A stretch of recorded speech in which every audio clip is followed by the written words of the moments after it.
So it's not the fact that you still have thoughts that tell you you're not good enough or you're inadequate because of what happened to you in your childhood. It's not the fact that you still have the urge to never spend money because you came from extreme poverty and that damaged your relationship with money. It's not the fact that you still hesitate to invest in yourself. That's the problem. It's not the fact that you still want to leave everybody who are not excellent on day one, Lisa. It's not the fact that you still have feelings about inadequacy and imposter syndrome when you are tasked to do something that's hard.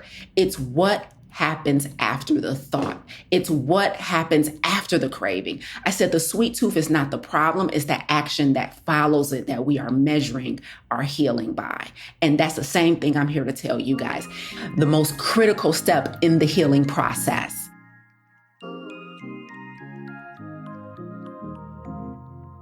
Optimal health is not a privilege, it's a right. However, unfortunately, the overwhelming majority of health challenges today can be attributed to lifestyle. This includes our physical activity, the quality of our relationships, stress, purpose and fulfillment, and of course, our diet. But what if there was an alternative?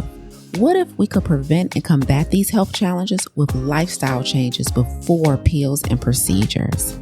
You are listening to the Plant Protocol podcast with yours truly, plant-based health and business coach, and now the forever voice in your head, Lisa A. Smith. It's time to come get this health.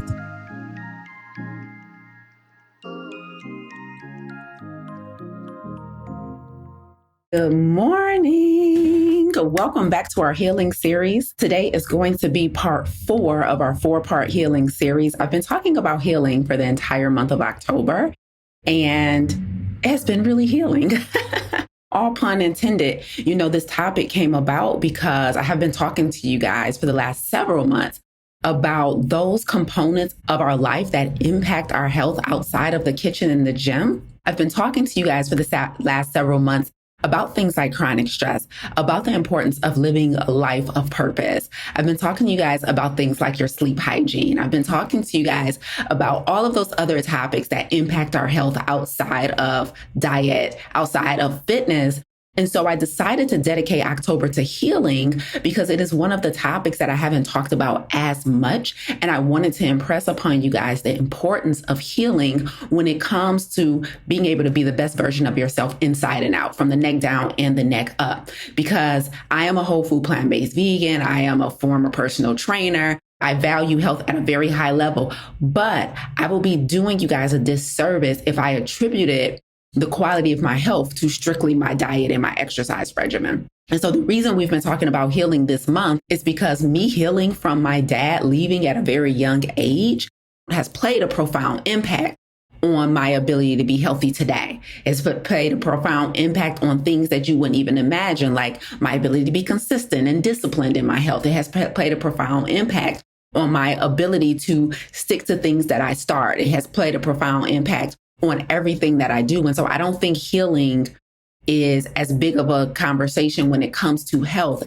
as we should make it. And so I've made it my duty to make it that. And so welcome to part 4 of this 4-part healing series. Let's review if this is your first part, if this is your first time listening to this healing series. In the first part of this healing series, I talked to you guys about, I told you how I knew I had to heal from something. I talked to you guys about crying on the campus of Wayne State University when I realized my father didn't choose me.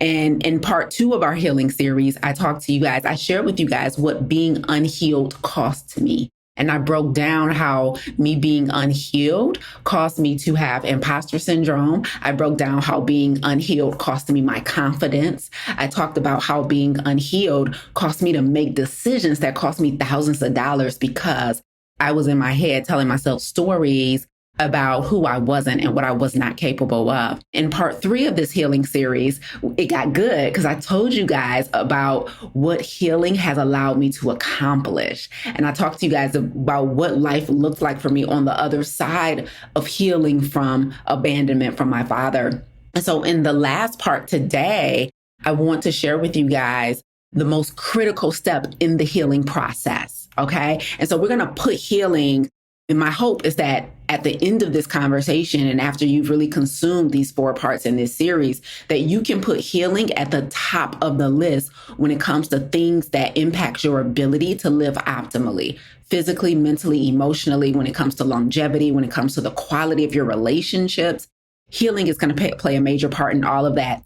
And so I have, as a coach, I'm a health coach, I'm a business coach, but I also run my mastermind. And in there, we do a lot of personal development. And in those 3 spaces, health, business, and personal development, I talk to clients a lot about what they're personally experiencing, like the challenges they're having with trying to navigate life, the challenges that's preventing them from becoming healthy or from running a business. I talk to them a lot. And I had a conversation recently with someone about her healing journey.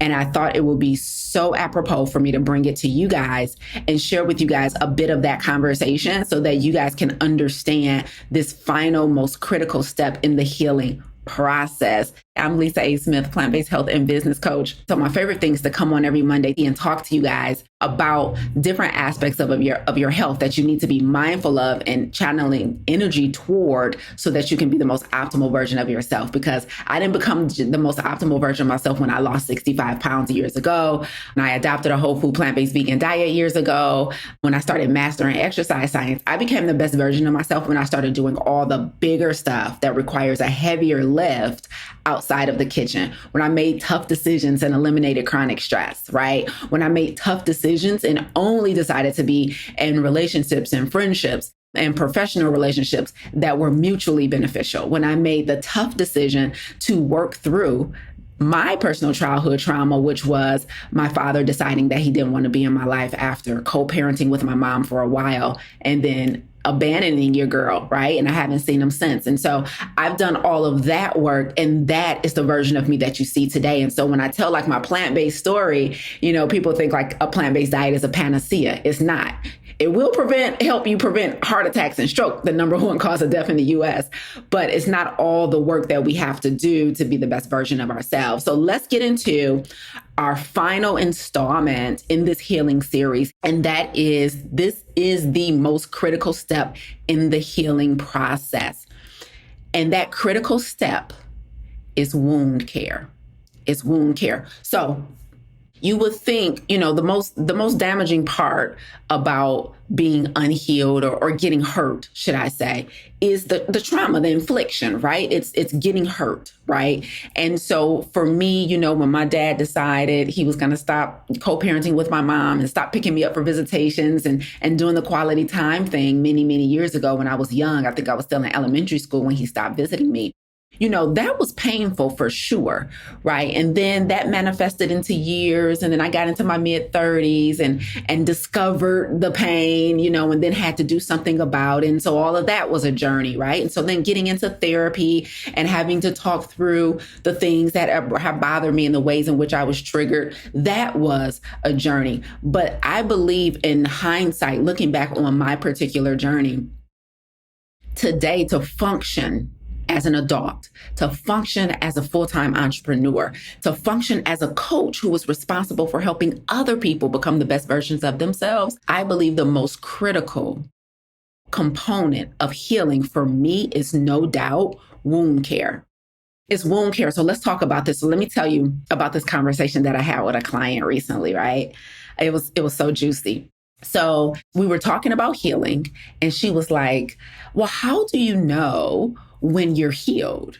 She's like, how do you know? She was like, because I know part of the reason I struggle with imposter syndrome sometimes and don't feel like I'm good enough to do certain aspects of my job and things that I'm responsible for. She said, I know that exists because of the relationship I had with my mom when I was younger, right? So the thing that she had been working through and trying to heal from was some things that happened in her childhood and the relationship she had with her mother. And she's like, but it's weird because when I think about those things that happen in the relationship with my mom, it doesn't feel as painful as it used to feel. She's like, I don't feel like it doesn't overwhelm me anymore. It doesn't bother me. Like, I know it happened, but it's not as bad as it used to be. She's like, but I do still have moments of imposter syndrome. And I do still have moments where I don't feel good enough.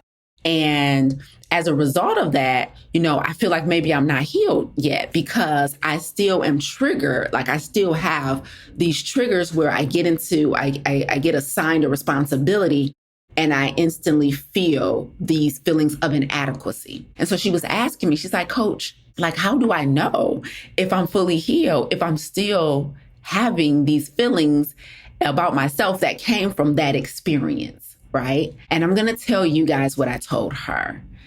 I said, do you know the purpose of shea butter? Now, I know most of my followers are people of color. So y'all gonna feel me on this shea butter, okay? She was a woman of color. And so for some reason, she told me what she said, everything she just said, like, how do I know I healed? And the first thing that popped into my mind was shea butter, right? And so I'm like, do y'all know why we use shea butter? Like in the black people, we love shea butter, right? It's thick, it get the job done. There's no chemicals. If you natural like me, it's none of chemicals and all this junk in it, perfumes, no colorants. And so I rocks with shea butter, right? I got some here. I should have brought it over here. So I was like, shea butter, why do we use shea butter? And she's like, what, Lisa? I'm talking about healing right now. And so one person in the group was like, so we won't be ashy. I'm like, true, but that's not where I'm going. Keep going. They like dry skin. I'm like, yeah. I'm like, why do we use shea butter, y'all? And so everybody's throwing out all these answers and we're having a good time and we're laughing. And then finally, somebody said to even out your skin tone, right? Rock with me here, y'all. Somebody said to even out your skin tone. I was like, exactly. I said, when you have maybe been hurt, if your skin, if you had a cut before, maybe if you had a burn before, maybe you had just something, some skin issue, and maybe it caused discoloration in your skin. One of the use cases for shea butter, one of the things that is purported to be able to do is to even out your skin tone. So if you have some dark spots, if you got some lighter spots, shea butter is supposed to help make that even. I told her, when you are triggered by a responsibility, and in that moment, you start feeling inadequate, you start feeling like you're not good enough, and you know those feelings of inadequacy come from your childhood. I said, that doesn't mean you're unhealed.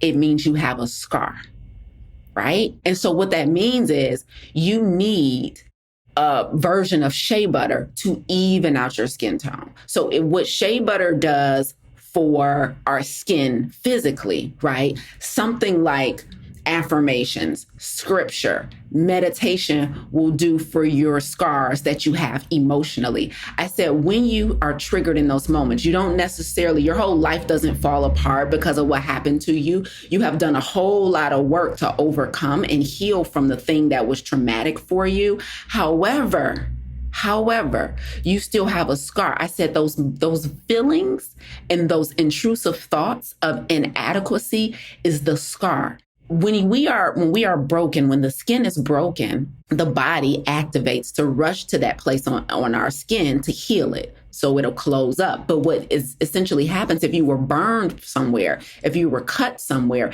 it's going to leave a scar. And so the same thing with us emotionally. If you were cut somewhere by someone you love, for me, it was my dad. For her, it was her mom. It's going to leave a scar. So you might have because she said, I feel like I'm 90% there, but I still have these thoughts and these feelings from time to time. Thoughts and feelings that are residue of what happened to you is not evidence that you're unhealed. And I told her the intrusive thoughts and the feelings of inadequacy, right, is the scar. Here's the thing we need to understand, though. Here's the crucial thing that we must understand about scars and about wounds is that when you have done most of the work to address the thing that you needed to heal from, it's likely going to leave a scar. There's evidence that you were wounded, but it doesn't mean you're unhealed. And sometimes when we don't forget what happened to us and we remember it, and sometimes we reflect on it, and sometimes depending on how we're navigating life and what we're responsible for, we get triggered by those moments. But it is not the thought and it is not the feeling of inadequacy that's evidence that you are unhealed. It is what happens immediately after. It is what happens immediately after. So just like if you were cut in real life on your skin, and those of us who are maybe darker complected or people of color, we want something to now even out the skin tone. You might have a little burn here. You might have nicked yourself here. You were cut here. And so now that it has healed, the skin has closed up, there's maybe a little scab, it's not open anymore. The wound isn't open anymore. There's no chances for infection anymore. However, it is evidence that you were cut. There is evidence that you were burned. And that's what those thoughts are. Let me tell you what my scar was, right? So I told you guys that my dad left and decided to no longer co-parent with my mom and decided to no longer be in my life. So one of the patterns that I noticed about myself when I got older and started developing self-awareness was that I had developed this habit of leaving.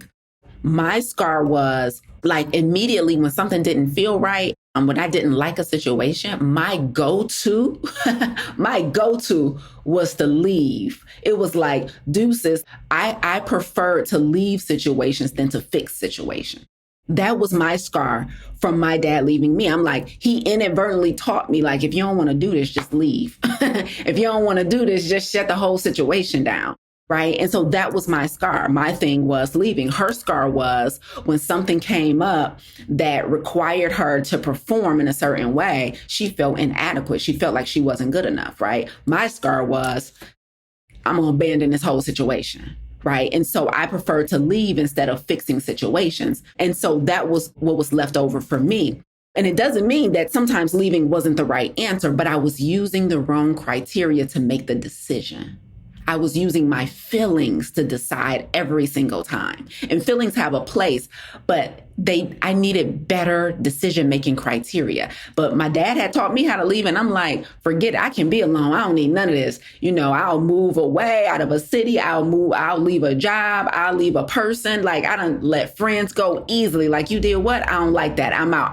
Matter of fact, this how cold I was at leaving, y'all. I had a friend one time. I told y'all briefly about her last week. I told you I didn't want to be friends with her no more because she was stingy. Said she had a really good therapist and she was in love with her new therapist. And then another friend of mine had a traumatic life event. She had lost a baby. And I went to this other friend and I'm like, yo, you said you just had a new therapist that you really love and enjoy. Do you mind giving me their information? Because I want to give it to my friend who's looking for a therapist to get through this traumatic life event that her and her husband just had. And she told me no. And I was like, oh, I ain't never talking to you again. Like, to me, like that type of stinginess, I'm like, why y'all want to share your therapist? I'm like, y'all not gonna be in a session together. Like y'all two don't even know each other. My friend and my other friend. I'm like, I just want to share a resource. And she told me no. So I let myself out of her life, right? But she never knew why. So years later, she texted me and was like, I'm not sure what happened, but why aren't we like friends anymore? And I was like, oh, years ago when I asked you for your therapist because my other friend really needed help and you told me no, I decided that I didn't like that characteristic about you and I left. Now, I decided to leave as opposed to fixing the situation. That probably could have been a relationship that was preserved had I used my communication skills and told her how I felt. But instead, I was like, I don't want no stingy friends. Now, the conversation could have still possibly resulted in us deciding to go our separate ways because she could have stood 10 toes down and was like, nah, I'm standing by my decision. I don't see your point of view. I don't understand why I should share my therapist with you. So she could have stood by her situation and we still could have parted ways. But the point is, I never stuck around to find out. I decided that leaving your tail was the best. And I lost no sleep about it. And I eventually got to a point in my life after leaving so many situations like that, like, Lisa, you got to start evaluating things. Everything don't have to be left on the side of the car. Like, you don't let your dad teach you how to abandon stuff, right?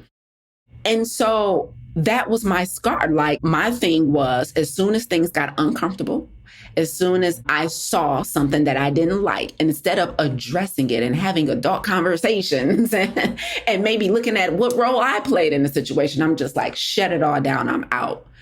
I done left people. I done left friends. I done left gigs. I don't care. Right. And so I had to mature into a place where I had to practice wound care. I had to recognize that me leaving situations was not the best response every single time. And so I had to do something about my preference for abandoning things and people, right? Without explanation at that. It's like, yeah, you can lead a friendship, but tell the girl why.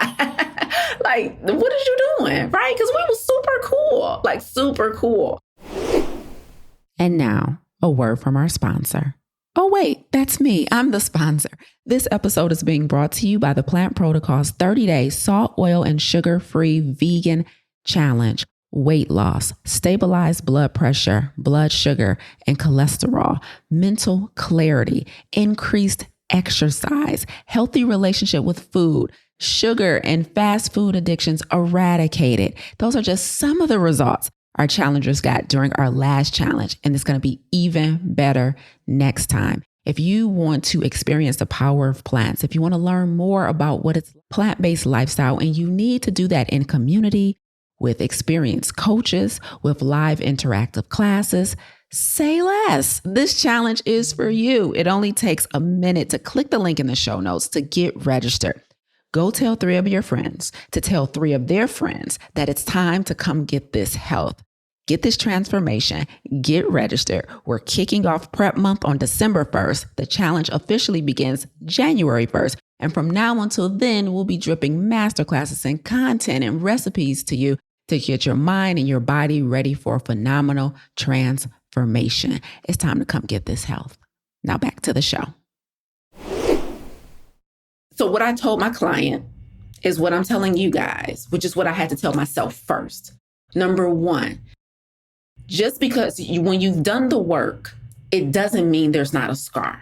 And sometimes those scars manifest as things like, I'm not enough, or it manifests as, I don't know how to celebrate accomplishments because I was always told to dim my own light.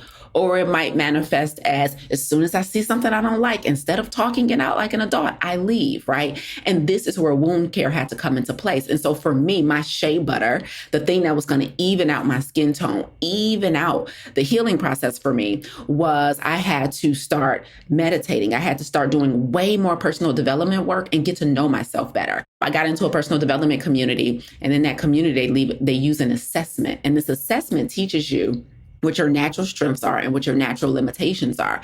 And I mastered that assessment about myself. I started studying myself like, oh, I do that. And that is not a healthy way to handle situations. And so for me, my shea butter, my wound care was personal development.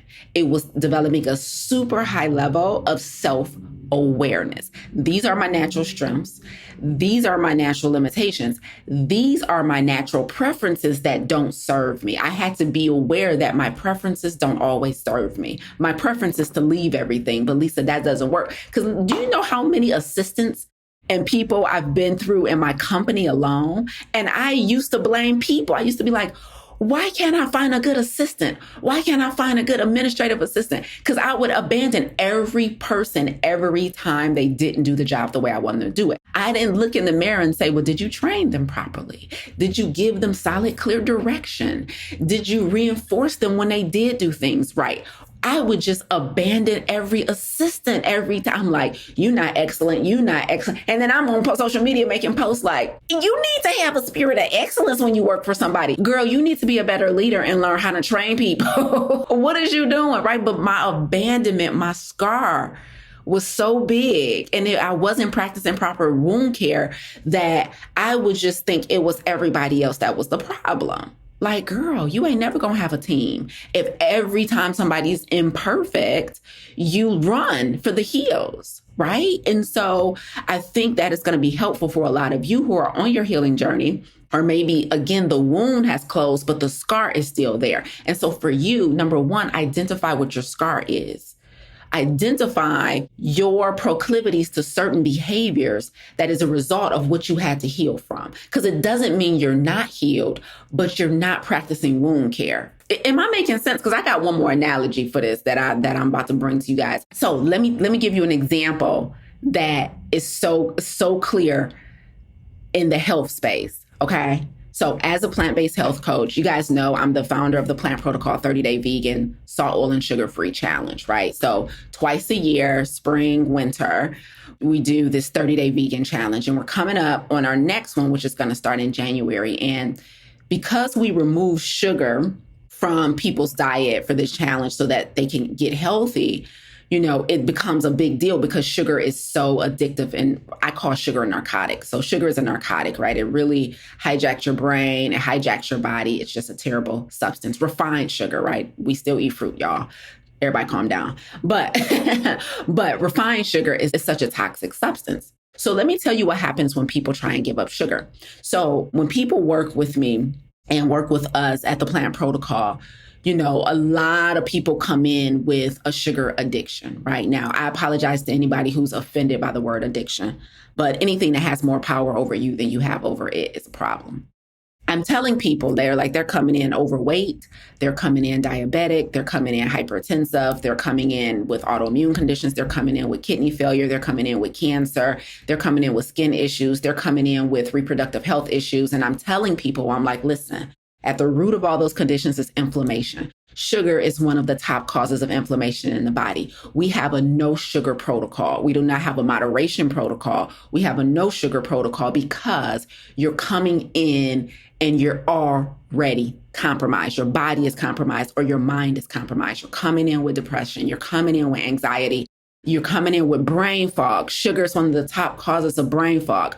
So I have to explain to our participants in the challenge and our students in our coaching programs that we remove sugar for all of these reasons: inflammation, right? Dehydration, like neuropathy. And I'm teaching them this stuff, right? And so here's what happens, okay? People come in and they start following our protocol and they're feeling better and they're doing the work. We have superstars who like, Lisa, you said don't touch sugar. I'm not touching sugar. And they go through the cravings, they go through the withdrawals like anybody else, but they have that strong desire to get the result. They have that strong desire to get the weight off. They have that strong desire to get off the medication. Like they're like, I'm sick of not being clear. I'm sick of not having enough energy to start my own business after working for somebody else for 8 hours. And so they're motivated in all the right ways. So they give up the sugar, they do the work. Here's what ends up happening.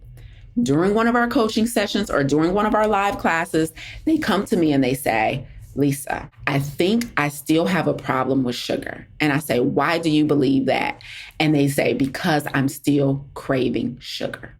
So they do all the work. They're like, it's been 30 days, Lisa. I haven't touched it. You said don't touch it. I stopped putting it in my coffee. I stopped pouring it in my tea. I stopped dumping it in my oatmeal. I stopped my late night cookie habit. I stopped devouring a sleeve of cookies while I'm watching my favorite show. Lisa, I'm doing the work. However, help me because I must not be fixed. I must not be healed because I'm not healed from my sugar addiction because I'm still craving the sugar. And here's what I have to tell them. Evidence of being healed is not in the absence of the craving. Whether or not you still crave the sugar is not a determinant of whether or not you beat the sugar addiction. I tell them we all have a sweet tooth. You are going to actually crave sugar for the rest of your life. We all have a sweet tooth. We naturally crave something sweet. And they're like, what? I thought they were looking for their cravings to go away, for evidence of their healing. And I said, no. It's not the evidence of cravings or the absence of cravings that's evidence that you're free from your sugar addiction. It is what happens afterward. I said, so what happens is you eat something savory, and then you need, this is the language y'all use, you gotta have something sweet, right? I said, it's the fact that you still crave it is not the problem. It is what happens immediately following the craving that's evidence of whether or not you've done the work. I want y'all to catch this. We're talking about healing. So it's not the fact that you have the sweet tooth, but before, when you had the sweet tooth, you would go to that sleeve of cookies. You would go to the candy jar. You would go to that chocolate. Now, when you have the cravings for something sweet, you're making a smoothie. You're making a smoothie bowl. You're going to some dates with some unsweetened chocolate and some coconut. You're going slicing up a banana, drizzling some peanut butter on it, and then putting a couple dates with it. Your life is different. You're healed. They thought the fact that they still had a sweet tooth was the problem. You think the fact that you still have intrusive thoughts is the problem. You think the fact that you still want to abandon every staff member and team member that doesn't do their job perfectly is the problem. You think the fact that you still have the desire to leave is the problem. It's not your problem, Lisa. It's what happens after you have the desire that's evidence of whether or not you are healed. Right? So it's not the fact that you still have thoughts that tell you you're not good enough or you're inadequate because of what happened to you in your childhood. It's not the fact that you still have the urge to never spend money because you came from extreme poverty and that damaged your relationship with money. It's not the fact that you still hesitate to invest in yourself. That's the problem. It's not the fact that you still want to leave everybody who are not excellent on day one, Lisa. It's not the fact that you still have feelings about inadequacy and imposter syndrome when you are tasked to do something that's hard. It's what happens after the thought. It's what happens after the craving. I said the sweet tooth is not the problem. It's the action that follows it that we are measuring our healing by. And that's the same thing I'm here to tell you guys. Don't let the fact that you still have the residue of the experience on you. Those thoughts and those urges are residue that you have healed from something, but it's what happens after. So it's the fact that I go out of my way now to book a coaching session or a training session with my team to teach them the things that I need them to do better versus being like, before that conversation would be like, hey, this ain't working out. Good luck. That was the old conversation. The new conversation is, hey, why don't we take about an hour this week for me to sit down and walk you through this process so you can do it better next time? That's the healed me. Right? It's the fact that you now go in the kitchen and you make a smoothie as opposed to going to the store and buying a honey bun and cookies. That's the evidence that you no longer have a problem with sugar. It's not the fact that you crave it. I want you guys to have a different criteria for measuring whether or not you're healed. You are always going to have scars. Your scars are the feelings that you have when you get uncomfortable, when it's time to maybe express yourself to somebody. That is just a scar. That is just a wound, but it is the wound care, right? And so what did I do to take me from abandoning everybody for whom I didn't think lived up to my standards to now being able to, number one, express my dissatisfaction with a circumstance before leaving them, to now being able to stick and stay and try and fix it before I leave? What took me from leaving right away to staying and attempting to fix something? It is the wound care that happened in between. That was the therapy that I did. That was the personal development work that I did. That is me, taking assessments to better understand who I was naturally and what my natural strengths were. It is reflecting back on the things that I needed to heal from and better being able to draw out how I perform now as an adult that might have came from that situation and be like, oh, connecting the dots, like, I don't think the fact that my preference for abandonment, I don't think that's a coincidence when I was abandoned. Like, no, I'm gonna leave you for you leave me, player, right?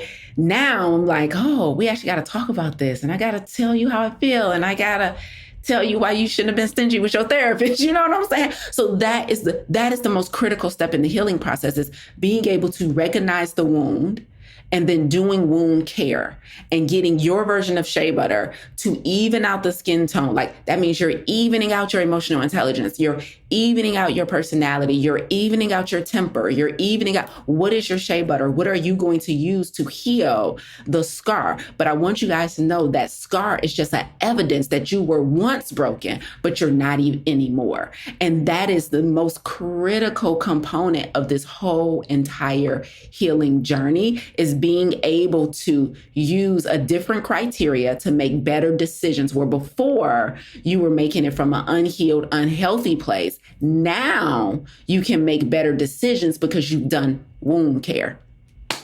Y'all, when this came to me, when I got this divine download of like, okay, how am I gonna explain this to them, right? And I was like, y'all know I like using analogies. And so when I was thinking about the analogy that I wanted to use to explain the difference from being unhealed and just having a scar, and the word wound, like the divine download was like wound care, like teach them how to treat a spot on them that was once broken, man.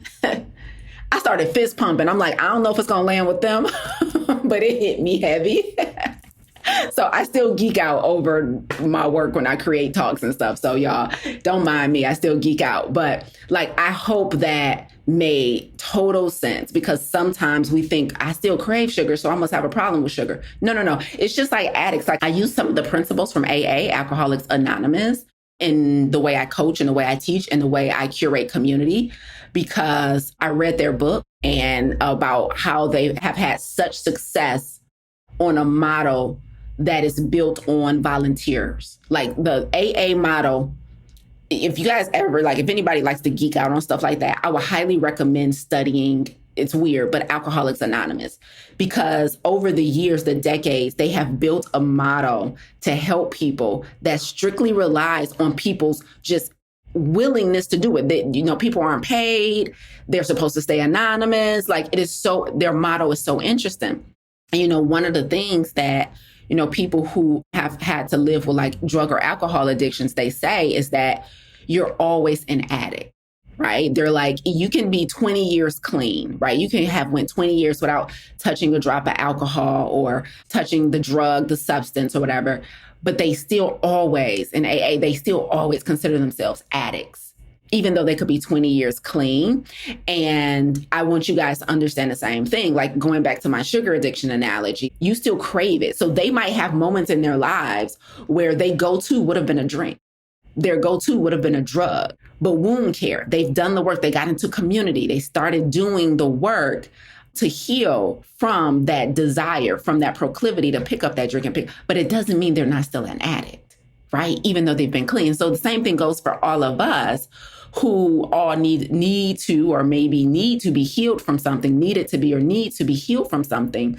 It's like, it doesn't mean you were never broken. So you're going to have probably moments in your life when things happen that take you back to that time. And the evidence of you being a better, healthier version of yourself is not the thoughts, it's not the desire for the drug, it's not the desire to run, it's not the desire to quit, it's not the desire to hoard money.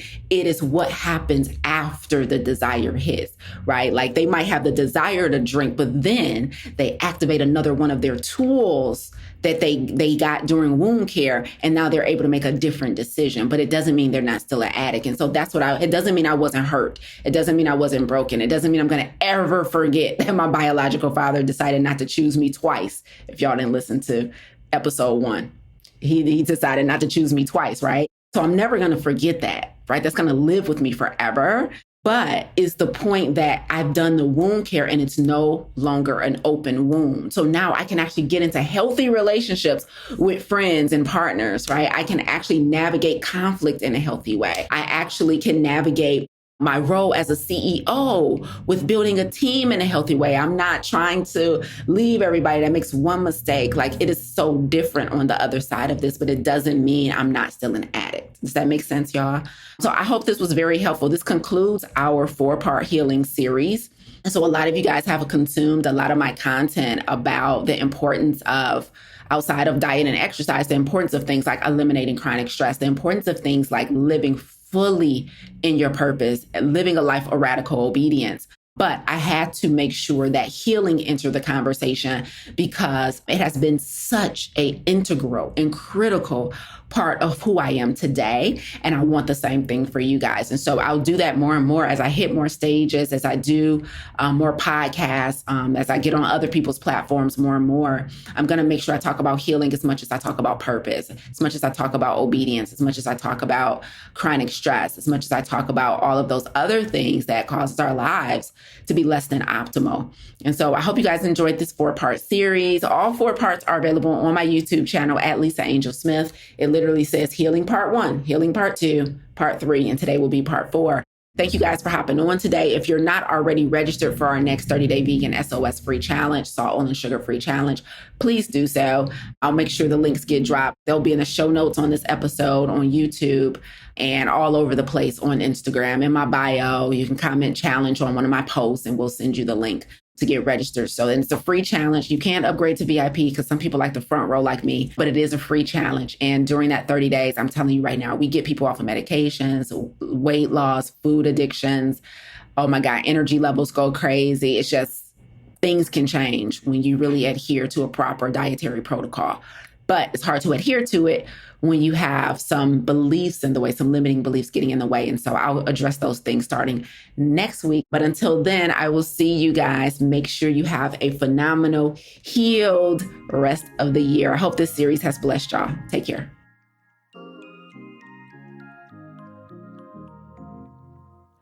You tuned in today because, like me, you refuse to let your good become the enemy of your great.